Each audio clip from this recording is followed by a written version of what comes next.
यह कथा पापनाशक, सुख देने वाली, मोक्ष दिलाने वाली एवं कल्याणकारी है। इसलिए निष्काम भक्तों को इसको अवश्य सुनना और पढ़ना चाहिए। ओम नमः शिवाय। आस्था सागर यूट्यूब चैनल में आपका स्वागत है।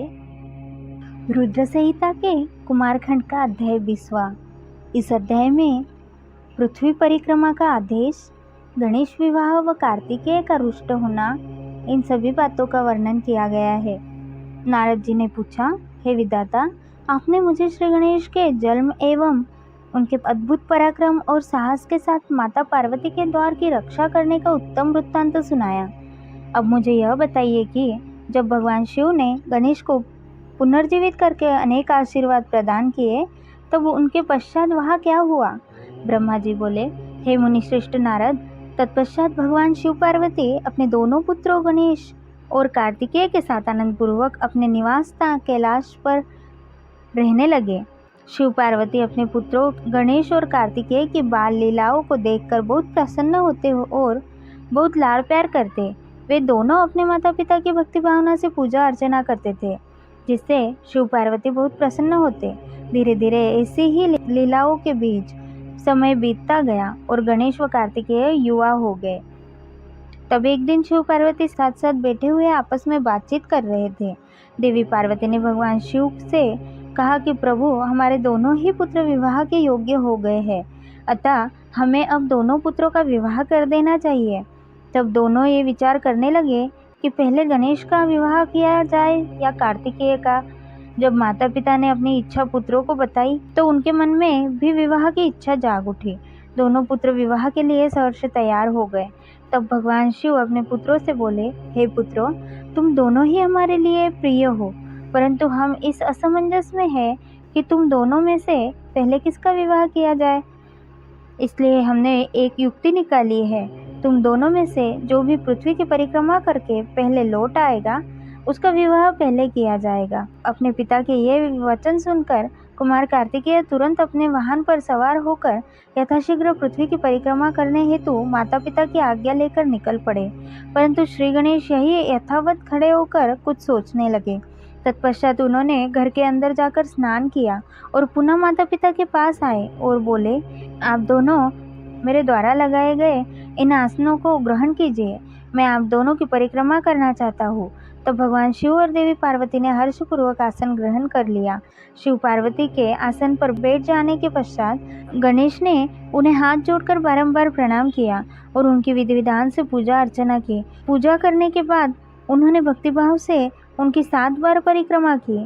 माता पिता की 7 बार परिक्रमा करने के पश्चात गणेश हाथ जोड़कर प्रभु के सामने खड़े हो गए और उनकी स्तुति करते हुए बोले, आपके आज्ञा को मैंने पूरा किया, अब आप यथाशीघ्र मेरा विवाह संपन्न कराएं। यह सुनकर शिव पार्वती ने गणेश से पृथ्वी की परिक्रमा कराने के लिए कहा। उन्होंने कहा कि जिस प्रकार कार्तिकेय पृथ्वी की परिक्रमा करने गए हैं, तुम भी जाओ और उनसे पहले लौट आओ, तभी तुम्हारा विवाह पहले हो सकता है।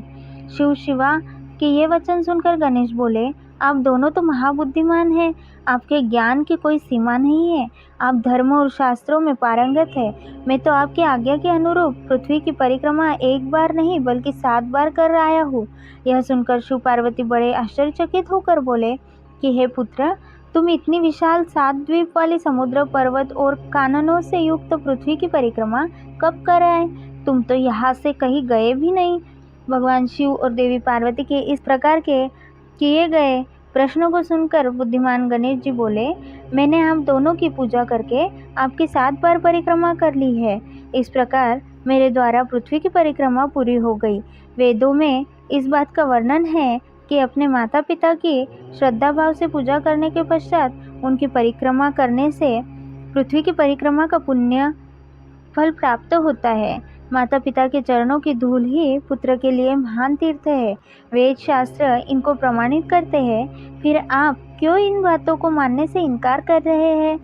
पिताश्री, आप तो सर्वेश्वर है, निर्गुण निराकार परब्रह्म ईश्वर है, भला आप कैसे मेरे वचनों को झुठला सकते हैं? कृपा कर बताइए कि शास्त्रों के अनुसार क्या मैं गलत हूँ? इस प्रकार गणेश जी के वचन सुनकर शिव पार्वती अत्यंत आश्चर्यचकित हुए। अपने पुत्र गणेश को वेदों और शास्त्रों का ज्ञाता जानकर उनकी प्रसन्नता की कोई सीमा न रही। तब मुस्कुराते हुए भगवान शिव पार्वती बोले, हे प्रिय पुत्र, तुम बलवान और साहसी होने के साथ साथ परम बुद्धिमान भी हो। यह सत्य है कि जिसके पास बुद्धि बल है वही बलशाली भी है। बिना बुद्धि के बल का प्रयोग भी संभव नहीं होता। बुद्धिहीन मनुष्य संकट में फंस जाने पर भी बलशाली होने के बावजूद भी मुक्त नहीं हो पाता। वेद शास्त्र और पुराण यही बताते हैं कि माँ बाप का स्थान सबसे ऊपर होता है, उनके चरणों में ही स्वर्ग है।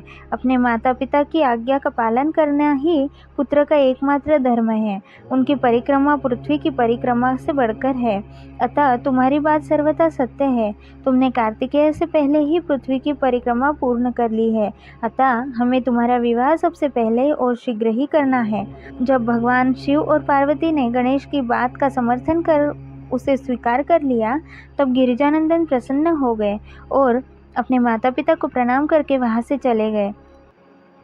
महादेव जी अपनी प्रिय पार्वती जी के साथ बैठकर इस चिंता में डूब गए कि हम विवाह के लिए वधू की खोज कहाँ करें। जब वे इस प्रकार विचार कर रहे थे, तभी प्रजापति विश्वरूप कैलाश पर्वत पर पधारे और उन्होंने भक्तिभाव से शिव शिवा को नमस्कार कर उनकी स्तुति की। जब महादेव जी ने उनसे कैलाश आगमन का कारण जानना चाहा, तब प्रसन्न हृदय से विश्वरूप जी ने कहा, हे भगवान, मैं आपके पास अपनी 2 पुत्रियों सिद्धि और बुद्धि के विवाह का प्रस्ताव लेकर आया हूँ। प्रभु, सिद्धि और बुद्धि सुंदर और सर्वगुण संपन्न है। मैं उनका विवाह आपके पुत्र से करना चाहता हूँ। प्रजापति विश्वरूप के वचन सुनकर भगवान शिव और देवी पार्वती बहुत हर्षित हुए और उन्होंने उनका विवाह प्रस्ताव स्वीकार कर लिया। भगवान शिव शिवा ने अपने प्रिय पुत्र गणेश का शुभ विवाह सिद्धि बुद्धि के साथ आनंदपूर्वक संपन्न कराया। इस शुभ अवसर पर सब देवता हर्षपूर्वक सम्मिलित हुए। उन्होंने गणेश को सपत्नीक ढेरों आशीर्वाद और शुभाशीष प्रदान किए और अपने अपने स्थान पर लौट गए। तत्पश्चात श्री गणेश अपनी दोनों पत्नियों के साथ आनंदपूर्वक विहार करने लगे। काफी समय व्यतीत हो जाने के पश्चात उनके 2 पुत्र उत्पन्न हुए।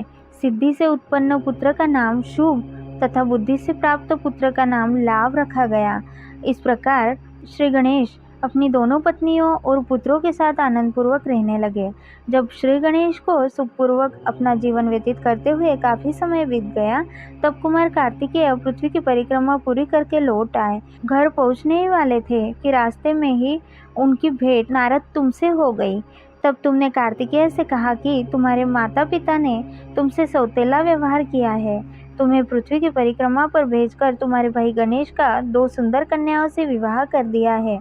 अब तो उनके 2 पुत्र भी हो चुके हैं और वे आनंदपूर्वक अपना जीवन सुख से बिता रहे हैं। यह तुम्हारे माता पिता ने अच्छा नहीं किया है। नारद, तुम्हारी ऐसी बातें सुनकर कार्तिकेय क्रोध में भर गए। वे अत्यंत व्याकुल होकर अतिशीघ्र घर पहुंचे। क्रोध के कारण उनका मुख लाल हो गया था। कैलाश पर्वत पर पहुंचकर उन्होंने अपने माता पिता को हाथ जोड़कर प्रणाम किया। तत्पश्चात उन्होंने अपने माता पिता से इस विषय पर अपनी नाराजगी प्रकट की। कार्तिकेय ने कहा कि आप दोनों ने अपने ही पुत्र को धोखे से यहाँ से भगा दिया और अपने प्रिय पुत्र गणेश का चुपचाप विवाह रचा दिया। आप दोनों ने मेरे साथ सौतेले पुत्र जैसा व्यवहार किया है। यदि आप गणेश का ही विवाह पहले करना चाहते थे तो मुझसे एक बार कहते, मैं स्वयं अपने भाई गणेश का विवाह उत्साहपूर्वक आनंद के साथ करता, परंतु आपने छल कपट का सहारा लिया। आप सिर्फ एक पुत्र से ही प्यार करते हैं। मेरे होने न होने का आपको कोई फर्क नहीं पड़ता। अतः मैं यहाँ से हमेशा हमेशा के लिए जा रहा हूँ। अब मैं क्रौंच पर्वत पर जाकर सदैव तपस्या करूँगा। यह कहकर कुमार कार्तिकेय वहाँ से चले गए। भगवान शिव और पार्वती ने उन्हें समझाना चाहा, पर उन्होंने उनकी बात अनसुनी कर दी। नारद उस दिन से स्वामी कार्तिकेय कुमार नाम से प्रसिद्ध हो गए। तब से इन तीनों लोकों में उनका नाम कुमार कार्तिकेय विख्यात हो गया। कार्तिकेय का नाम पापहारी, शुभकारी, पुण्यमयी एवं ब्रह्मचर्य की शक्ति प्रदान करने वाला है। कार्तिक पूर्णिमा के दिन कृति नक्षत्र में जो भी मनुष्य स्वामी कार्तिकेय के दर्शन अथवा पूजन करता है, उनके सभी पाप नष्ट हो जाते हैं और उसे मनोवांछित फलों की प्राप्ति होती है।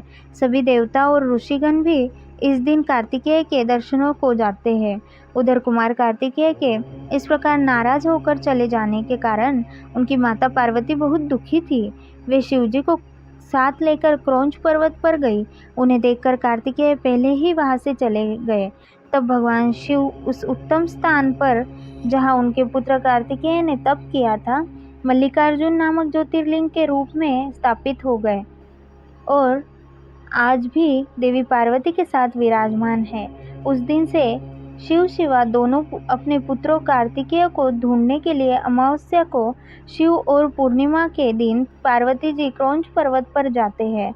नारद, मैंने तुम्हें समस्त पापों का नाश करने वाले श्री गणेश और कार्तिकेय के चरित्र को सुनाया है।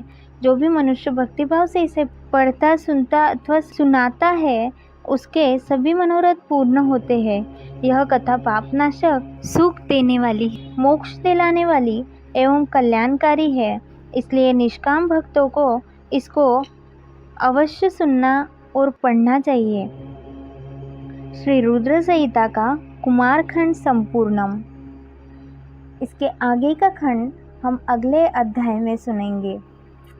ओम नमः शिवाय।